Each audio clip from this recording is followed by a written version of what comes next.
नमस्कार, मैं यादविंद्र शर्मा आपका एक बार फिर से एमडीएम ऑनलाइन स्टडी में हार्दिक अभिनंदन करता हूं।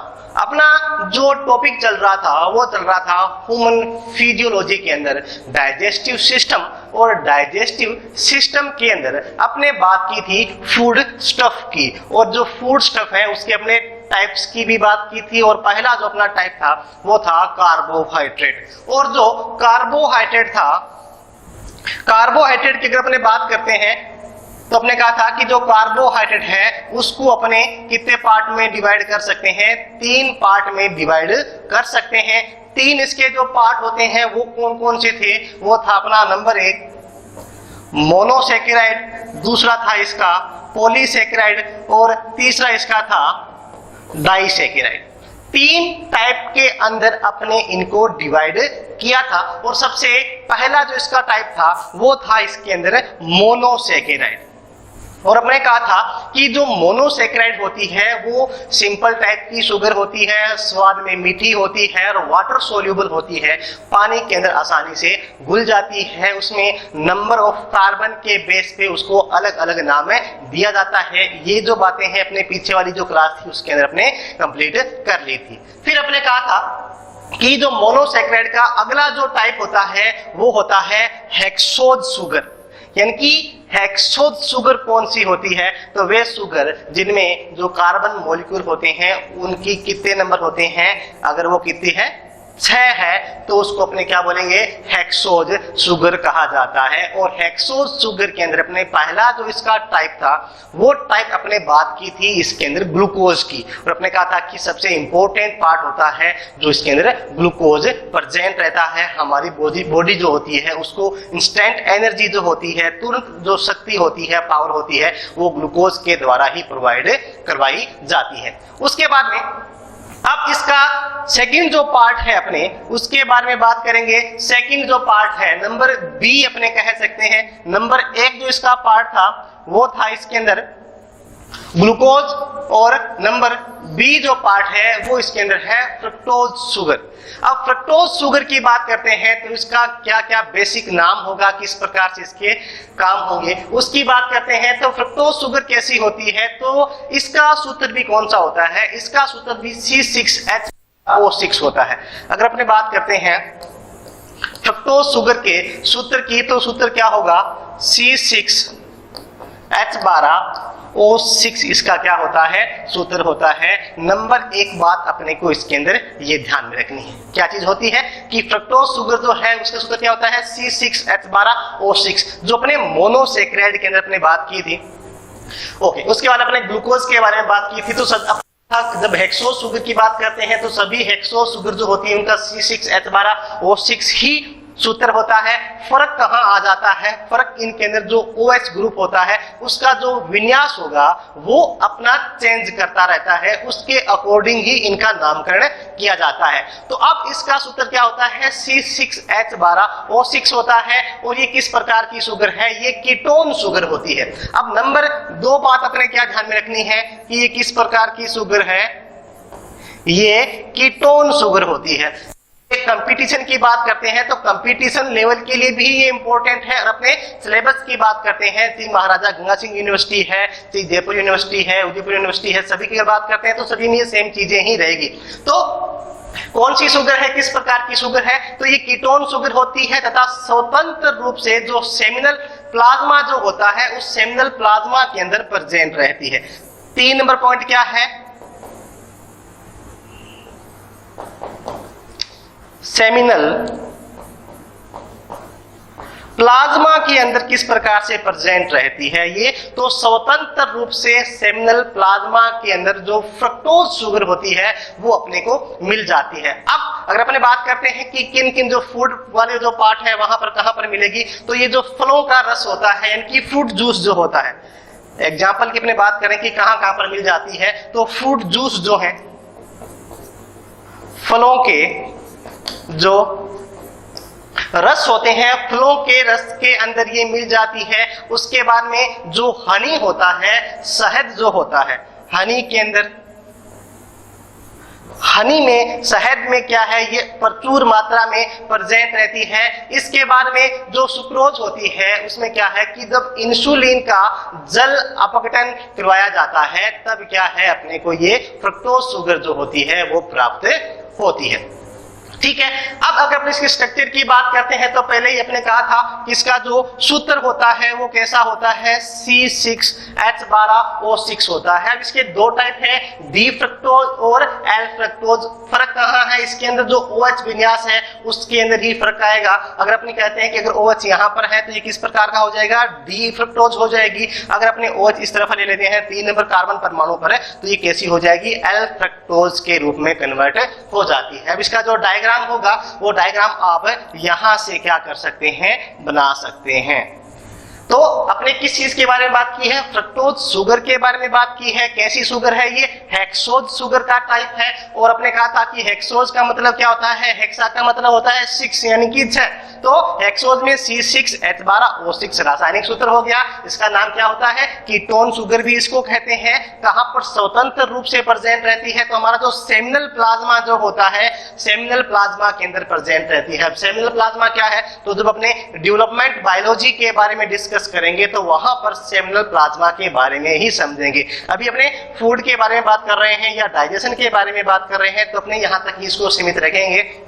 जैसे ही डीबी की बुक स्टार्ट होगी तो वहां पर अपने सेमिनल प्लाज्मा के बारे में भी बात करेंगे। इसके बाद में एग्जांपल की बात करते हैं तो फलों के जो रस होता है या जो शहद होता है उनके अंदर प्रचुर मात्रा में अपने को क्या मिल जाती है, फ्रक्टोज शुगर जो होती है अपने को प्रचुर मात्रा में प्रेजेंट होती है। ओके, उसके बाद में अपने इसके डायग्राम की बात कर लेती हैं। अब नेक्स्ट जो इसके अंदर है सी टाइप, हेक्सोज शुगर का सी टाइप जो है उसको अपने कहते हैं ग्लैक्टोज शुगर कहते हैं। अब ग्लैक्टोज शुगर की बात करते हैं तो ग्लैक्टोज क्या है, तो ये स्वतंत्र रूप से जो प्रोटोप्लाज्म होता है उसके अंदर ग्लैक्टोज शुगर अपने को नहीं मिलती है। इस बात का अपने को ध्यान रखना है।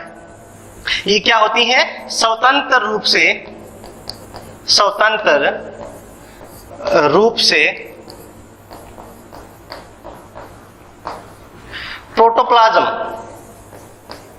प्रोटोप्लाज्म में एब्सेंट होती है। अगर फ्रीली बात करते हैं तो फ्रीली ये क्या प्रोटोप्लाज्म में अपने को नहीं मिलती है, स्वतंत्र रूप से ये नहीं पाई जाती है। उसके बाद में अब अपने बात करते हैं तो ये लैक्टोज जो शुगर होती है, लैक्टोज शुगर के जल अपघटन से इसको प्राप्त किया जाता है। लैक्टोज शुगर के जल अपघटन या हाइड्रोलाइसिस, जल अपघटन से प्राप्त किया जाता है। देखो अब ये इसने क्या कहा कि स्वतंत्र रूप से प्रोटोप्लाज्म में नहीं पाई जाती। तो अगर नहीं पाई जाती तो फिर बॉडी के अंदर कहां से मिलती है, तो इसका फॉर्मेशन जो होता है वो कहां से होगा, तो इसका जो फॉर्मेशन होता है वो जो लैक्टोज शुगर होती है। और लैक्टोज शुगर किस प्रकार की है, ये एनिमल शुगर है एक प्रकार से। कैसी है, एनिमल शुगर है जो दूध के अंदर प्रेजेंट रहती है। तो लैक्टोज शुगर का जब अपने हाइड्रोलाइसिस करवाते हैं या जो लैक्टोज शुगर अपने दूध जब पीते हैं तो जब उसका जल अपघटन होता है या जब जल के संपर्क में आती है वो टूटती है तो किसका निर्माण हो जाता है, तो ग्लैक्टोज जो शुगर होती है उसे ग्लैक्टोज शुगर का निर्माण हो जाता है। अगर इसकी स्ट्रक्चर की बात करते हैं, स्ट्रक्चर कैसी होती है, तो इस प्रकार से क्या है इसकी ग्लैक्टोज की स्ट्रक्चर होती है। तो इसको आप आराम से ग्लैक्टोज की स्ट्रक्चर को बना सकते हैं। इसमें 2-3 बातें ही हैं, वो जो इंपॉर्टेंट है वो कंपटीशन के नाम की बात करते हैं तो वहां पर भी वो वैसे ही इंपॉर्टेंट है, और उसी अपने सिलेबस की बात करते हैं तो सिलेबस में वैसे ही रहेगा। इनको और ज्यादा अपन डिटेल से नहीं पढ़ेंगे क्योंकि अपने फूड स्टफ जो टॉपिक है वही कर रहे हैं, कार्बोहाइड्रेट कर रहे हैं, तो काफी बड़ा ये मैटर हो जाता है। ओके, उसके बाद में नेक्स्ट अगर अपने बात करते हैं, नेक्स्ट इसके होता है मेनोज शुगर जो होती है, मेनोज शुगर के बारे में बात करते हैं तो ये अपना 4 नंबर पॉइंट अपने कह सकते हैं, या इसका डी पॉइंट जो है हेक्सोज शुगर का, उसके बारे में बात करते हैं। तो ये अब कहां पर मिलती है, तो ये प्लांट में जो मेनन होता है, मेनन के रूप में प्रेजेंट रहती है। तो नंबर 1 बात क्या है कि कहां पर मिलेगी, तो ये प्लांट में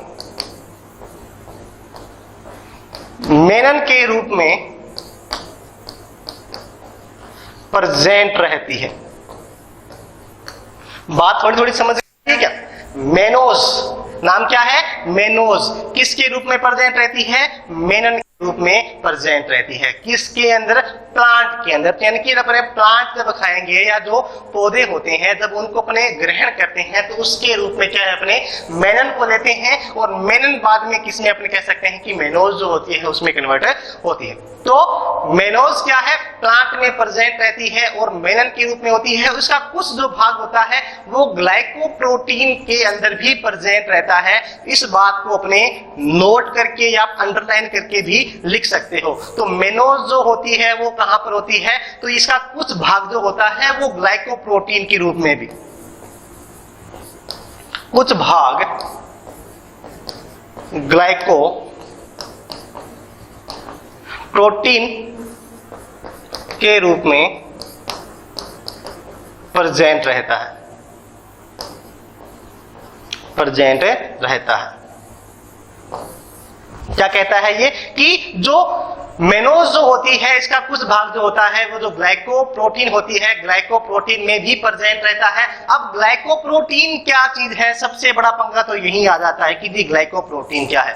तो जब सिंपल प्रोटीन जो होती है, प्रोटीन अपने आगे वाला जो इसका पार्ट होगा यानी कि फूड स्टफ, जब अपने सेकंड पार्ट करेंगे तब अपने प्रोटीन के बारे में डिस्कस करेंगे। तो जब सिंपल प्रोटीन होती है, सिंपल प्रोटीन, सिंपल प्रोटीन किसके साथ में ऐड हो जाती है? जब कार्बोहाइड्रेट के साथ में आ जाती है।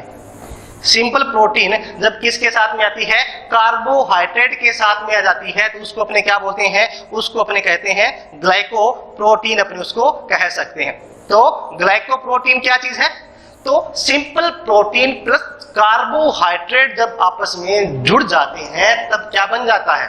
ग्लाइकोप्रोटीन प्रेजेंट, ग्लाइकोप्रोटीन बन जाता है। अगर अपने मेनोज की बात करते हैं तो इसका कुछ भाग जो होता है वो किस में प्रेजेंट रहता है? वो प्रेजेंट रहता है ग्लाइकोप्रोटीन के रूप में भी प्रेजेंट रहता है। ओके, अब इसके बाद में नेक्स्ट क्या है कि अपने नोट में ध्यान रखना है कि एनिमल जो होता है, एनिमल जब मेनन को ग्रहण करता है तो मेनन को ग्लूकोज के रूप में क्या है? कन्वर्ट कर दिया जाता है।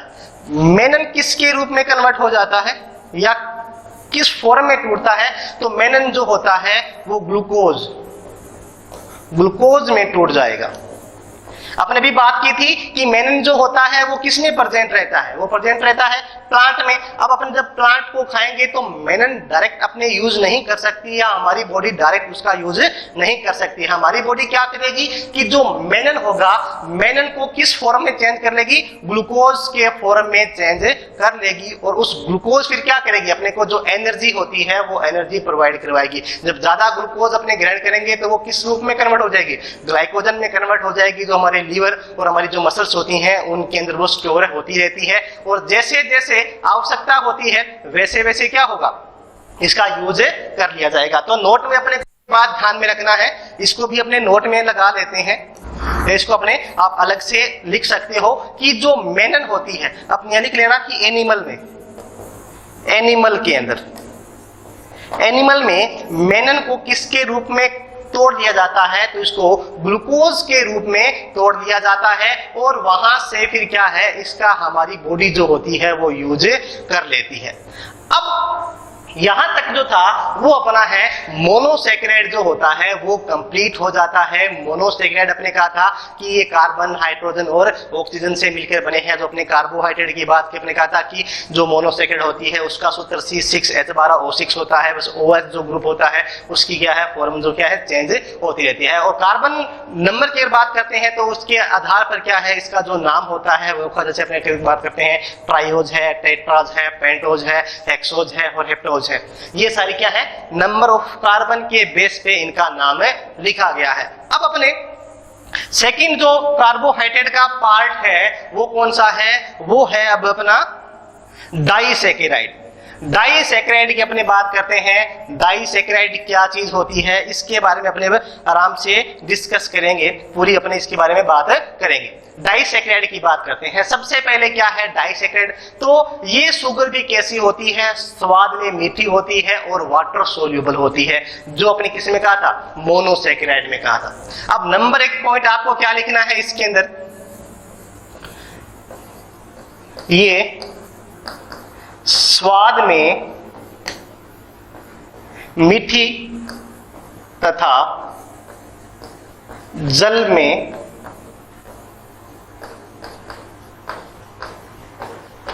घुलनशील होती है। अब आप कहेंगे कि सर जी आपने तो ये बात मोनोसेक्राइड में तो यही बात की थी कि ये स्वाद में मीठी होती है और जल में क्या होती है, घुलनशील होती है। फर्क फिर कहाँ आ गया? फर्क ये आता है कि जो डाइसेक्राइड होती है, जब समान या दो भिन्न भिन्न, समान या अलग अलग जो मोनोसेक्राइड होती है, जब वो आपस में मिल जाती है उसको अपने क्या कहेंगे, डाइसेक्राइड कहेंगे। नेचर उसका वही रहेगा, नेचर क्या रहेगा, वही रहेगा। फर्क कहाँ आ जाएगा? तो इसके अगर अपन फॉर्मेशन की बात करते हैं कि इसका फॉर्मेशन कैसा होता है, तो अपन लिख सकते हैं कि समान या भिन्न भिन्न या अलग अलग मोनोसेक्राइड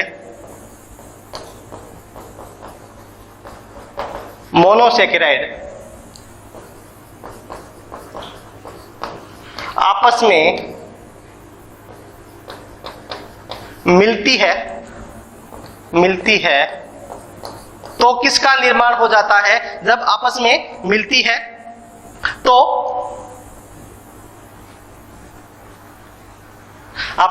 है तो किसका निर्माण हो जाएगा?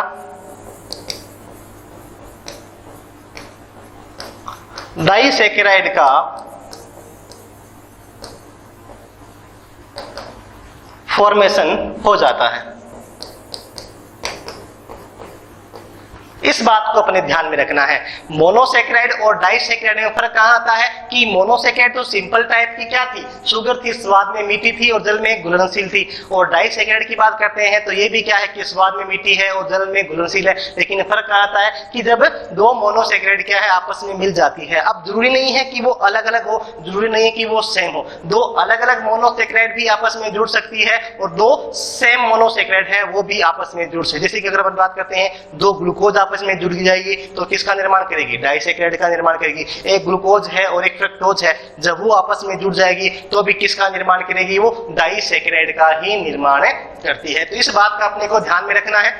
तो समान या अलग अलग जो मोनोसेक्राइड होती हैं, जब वो आपस में मिल जाती है तो किसका निर्माण हो जाता है? डाइसेक्राइड का निर्माण हो जाता है। अब यहां पर अपने को ध्यान में क्या रखना है कि जब ये आपस में जुड़ती है तो कौन सा बॉन्ड बनता है? तो ग्लाइकोसाइडिक बॉन्ड का निर्माण होता है। ग्लाइकोसाइडिक बॉन्ड का निर्माण होता है। या किस बॉन्ड के द्वारा जुड़ती है? तो ग्लाइकोसिडिक जो बॉन्ड होता है उस ग्लाइकोसिडिक बॉन्ड के द्वारा क्या है ये आपस में जुड़ जाती है और किसका निर्माण कर लेती है? एक जो डाइसेक्राइड शुगर जो होती है, डाइसेक्राइड शुगर का जो मॉलिक्यूल होता है उस मॉलिक्यूल का क्या हो जाता है? निर्माण हो जाता है।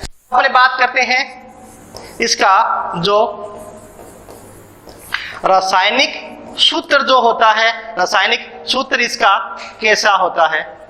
रासायनिक सूत्र की बात करते हैं तो रासायनिक सूत्र की बात करते हैं तो अब रासायनिक सूत्र कैसा होगा? इसका होता है CnH2ON-1।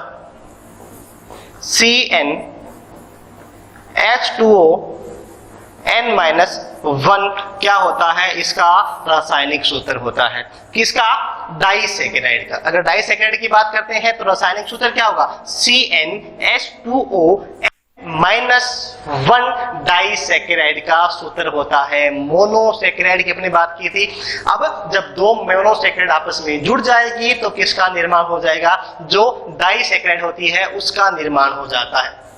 अब सबसे इंटरेस्टिंग बात क्या है कि जब दो मोनोसेक्राइड आपस में जब जुड़ती है तो इसके साथ साथ में क्या होगा कि एक जो जल का मॉलिक्यूल होता है उसका क्या होता है? निष्कासन होता है, या एक जल का अणु जो होता है H2O का मॉलिक्यूल या अणु निकलता है। कब निकलेगा?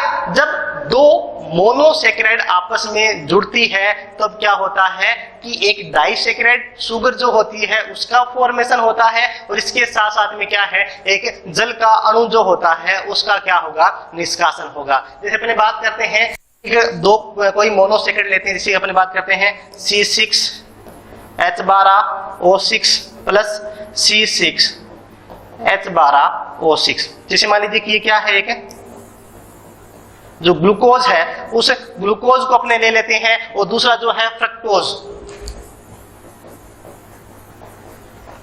फ्रक्टोज जो होती है उस फ्रक्टोज को अपने ले लेंगे। तो अब किसका निर्माण होता है, यहां पर जो सुक्रोज होती है उस सुक्रोज का निर्माण होता है C11H22O10 प्लस इसके साथ साथ में H22O11 प्लस H2O प्लस क्या होगा, H2O जो होता है उसका निर्माण होता है C12H22 और O11। ये किसका सूत्र बन जाएगा, अब यहां पर ये किस बनती है, सुक्रोज जो होती है, सुक्रोज का निर्माण होगा, सुक्रोज। अब ये जो सुक्रोज है ये किस टाइप की शुगर है, तो अपने कह सकते हैं ये है डाइसैकेराइड। ये क्या है, डाइसैकेराइड है। कैसे बना, अपने कहा था कि जब समान या दो भिन्न भिन्न मोनोसैकेराइड, अब अपने बात करते हैं जैसे एक ये अपने सैकेराइड ले ली और एक अपने ये मोनोसैकेराइड ले ली। अब ये कौन सी है, ग्लूकोज है, ये कौन सी है, फ्रक्टोज है। अब किसका निर्माण होता है, C12H22O11 का निर्माण होता है, जिसको अपने क्या बोलते हैं, सुक्रोज कहते हैं। और इसने क्या कहा था कि इसके साथ साथ में जब ग्लाइकोसिडिक बॉन्ड के द्वारा आपस में जुड़ते हैं तो क्या निकलता है, एक जल का अणु जो होता है, उस जल के अणु का भी क्या होता है, निष्कासन होता है। तो यहाँ पर ये एक जल का अणु भी क्या है, निकल जाता है। ठीक है, अब ये जो रिएक्शन होती है, अब रिएक्शन को अपने क्या बोलते हैं, अब इसको अपने बोलते हैं संघनन संश्लेषण, इसको कहा जाता है। अपने नोट में लगाकर आप इसको लिख सकते हो, इसको अपने क्या बोलते हैं, इसको संघनन संश्लेषण इसको कहा जाता है। इसको अपने क्या बोलते हैं, संघनन संश्लेषण या डिहाइड्रेशन सिंथेसिस भी इसको कह सकते हैं। डिहाइड्रेशन सिंथेसिस, डिहाइड्रेशन सिंथेसिस भी इसको कहा जा सकता है। ये कंपटीशन लेवल के लिए पूछ सकता है कि जब दो मोनोसैकेराइड आपस में जुड़ती है इसको अपने क्या कह सकते हैं, तो इसको संघनन संश्लेषण भी कह सकते हैं, ये इसको डिहाइड्रेशन सिंथेसिस भी क्या कर सकते हैं, अपने इसको कह सकते हैं। अब इसके बाद अपने एग्जाम्पल की बात करते हैं, तो इसके जो एग्जाम्पल होते हैं वो क्या क्या हो सकते हैं या कौन कौन से एग्जाम्पल हो सकते हैं। तो जो डाइसैकेराइड होती है वो प्लांट और जो एनिमल है इन दोनों के अंदर प्रेजेंट रहती है। प्लांट की बात करते हैं तो माल्टोज, सुक्रोज और सिलोबायोज। माल्टोज, सुक्रोज और सिलोबायोज इसके रूप में ये प्रेजेंट हो सकती है। और एनिमल की अगर अपन बात करते हैं, एनिमल के अंदर अगर डाइसैकेराइड की बात करते हैं तो कौन सी होती है, तो लैक्टोज के रूप में प्रेजेंट रहती है। ये है प्लांट के एग्जांपल। और अपने कहते हैं कि अगर एनिमल की बात करते हैं तो एनिमल में कौन सा होगा, लैक्टोज के रूप में प्रेजेंट रहेगी। इस बात को ध्यान में रख सकते हैं। कंपटीशन की बात करते हैं तो वहां पर भी अपने से पूछ सकता है कि निम्न में से एनिमल जो शुगर है या जो डाइसैकेराइड है वो कौन सी है, तो कौन सी होगी, लैक्टोज होगी। माल्टोज, सुक्रोज और सिलोबायोज की अगर बात करते हैं तो ये तीनों किस प्रकार की हैं, ये तीनों जो प्लांट शुगर जो होती है, प्लांट शुगर के रूप में क्या है, प्रेजेंट होती है। अब अपने बात करते हैं एक एक की। सबसे पहले अपने बात करते हैं नंबर 1 जो है इसका माल्टोज बात करते हैं। तो माल्टोज किस प्रकार से होगा, तो ये स्वतंत्र रूप से क्या है, माल्टोज नहीं पाई जाती है। और इसके बाद में ये स्टार्च जो होती है उस स्टार्च के रूप में ग्लूकोज के अंदर इसको क्या है, बाद में कन्वर्ट कर दिया जाता है। तो माल्टोज जो है नंबर 1 बात क्या है, ये स्वतंत्र रूप से नहीं पाई जाती है।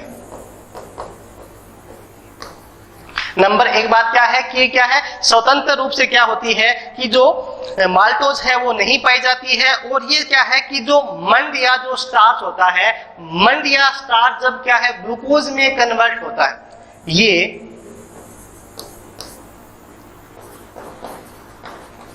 स्टार्च के ग्लूकोज में कन्वर्ट होते टाइम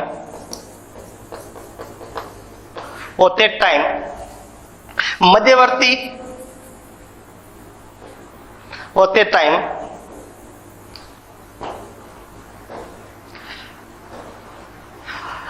कन्वर्ट होते टाइम क्या है, इसका निर्माण हो सकता है। अपनी सीधा लिख देंगे, इसका निर्माण होता है, या अपने कह सकते हैं कि मध्यवर्ती उत्पाद के रूप में भी अपने इसको कह सकते हैं। अब अपने कहा था, अपने जब लास्ट क्लास की अपने बात की थी तो अपने स्टार्च के बारे में बात की थी कि स्टार्च जो क्या है वो क्या चीज होती है। अपने कहा था कि जो प्लांट होते हैं उनमें स्टोर जो कार्बोहाइड्रेट होता है वो किसके रूप में होता है, स्टार्च के रूप में हो। जैसे अपने बात करते हैं आलू जो होता है, आलू में स्टार्च प्रेजेंट रहती है। उसके अलावा अगर अपने कहें अनाज जो होते हैं, अनाज के अंदर भी क्या है, स्टार्च प्रेजेंट रहती है। तो माल्टोज क्या है, ये स्वतंत्र रूप से नहीं पाई जाती है। जब स्टार्च किस में कन्वर्ट हो, यानी कि जब अपने आलू खाएंगे या जब अनाज खाते हैं तो हमारे अंदर जाएगा, और जब अपने जो फूड स्टफ है इनका जब पाचन स्टार्ट होगा उस टाइम क्या है कि जो स्टार्च होती है वो किस में कन्वर्ट होती है, ग्लूकोज में कन्वर्ट होती है। उस टाइम क्या है, इसका क्या हो जाता है, माल्टोज का निर्माण हो जाता है। तो माल्टोज का जो निर्माण है वो कब होगा, जब स्टार्च किस में कन्वर्ट होती है, ग्लूकोज के अंदर कन्वर्ट होती है, तब इसका क्या है, निर्माण हो जाता है और मध्यवर्ती उत्पाद के रूप में बनता है। और ये क्या है कि ग्लूकोज के संघनन से ही क्या है, आपने कह सकते हैं कि जो दो ग्लूकोज होती है उसका जब संघनन होगा तब क्या होगा, इसका निर्माण होगा। जैसे अपने पहले बात की थी, डाइसैकेराइड क्या है कि जब दो मोनोसैकेराइड आपस में जुड़ती है तो उसको अपने क्या बोलते हैं, डाइसैकेराइड कहते हैं। अपने कहा था कि कौन सी प्रोसेस के द्वारा, अपने कहा था कि संघनन संश्लेषण के द्वारा। तो जब क्या है कि दो जो ग्लूकोज होती है, दो ग्लूकोज के संघनन से, ग्लूकोज के संघनन से जो माल्टोज होती है, माल्टोज का निर्माण होता है या इसका क्या है, फॉर्मेशन होता है। आज के लिए अपना इतना ही डिस्कस करेंगे। अगर आपको हमारी क्लासेस पसंद आई है या आपको कोई चीज समझ में नहीं आई है तो आप कमेंट सेक्शन में इसको लिख सकते हैं। अगर आपको अच्छी लगी है तो भी कमेंट करके हमें बताइए कि हमारी क्लासेस जो है वो कैसी लग रही हैं। अगर आपने अभी तक हमारा जो MDM ऑनलाइन स्टडीज चैनल है उसको सब्सक्राइब नहीं किया है तो तुरंत इसको सब्सक्राइब कीजिए, ताकि लगातार जो नई नई क्लासें आती हैं उसका जो नोटिफिकेशन है वो आप तक पहुंचता रहे। बहुत बहुत धन्यवाद। जय हिंद, जय भारत।